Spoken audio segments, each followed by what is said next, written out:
ஆரோக்கியமும் அறுசுவையும் சங்கமிக்கும் மாபெரும் FMCG எக்ஸ்போ அண்ட் ஃபுட் பஜார் 2025 நாள் டிசம்பர் 26, 27 மற்றும் 28 தேதிகளில். இடம் சென்னை ட்ரேட் சென்டர், நந்தம்பாக்கம். அனைவரும் வருக.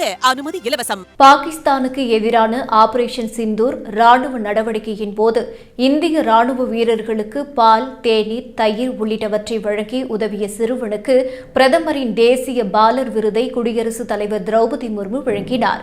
சீக்கியர்களின் 10வது குருவான குரு கோவிந்த் சிங்கின் 2 இளைய மகன்களான ஜோராவர் சிங் மற்றும் ஃபதே சிங்கின் தியாகத்தை நினைவுகூரும் வகையில் டிசம்பர் 26ஆம் தேதி வீர பாலகர் தினமாக கடைபிடிக்கப்பட்டு வருகிறது.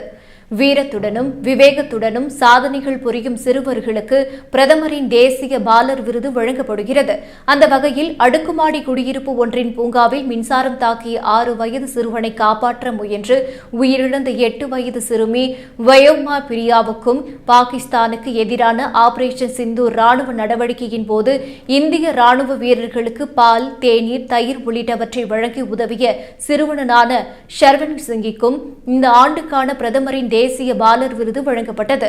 வயோமா பிரியாவுக்கான விருதை அவரது அம்மா அர்ச்சனா சிவராமகிருஷ்ணன் பெற்றுக் கொண்டார். ராணுவ வீரர்களுக்கு உதவிய சிறுவன் தானே நேரில் வந்து விருதை பெற்றுக் கொண்டார். விருது பெற்றது குறித்து பேசிய ஸ்ரவன் சிங், பாகிஸ்தானுக்கு எதிராக ஆபரேஷன் சிந்தூர் தொடங்கிய போது எங்கள் கிராமத்துக்கு வந்த ராணுவ வீரர்களுக்கு சேவை செய்ய வேண்டும் என்று நான் நினைத்தேன். தினமும் அவர்களுக்கு பால், தேநீர், மோர் உள்ளிட்டவற்றை எடுத்துச் செல்வேன். விருது பெற்றது மிகுந்த மகிழ்ச்சி அளிக்கிறது என்று தெரிவித்தார்.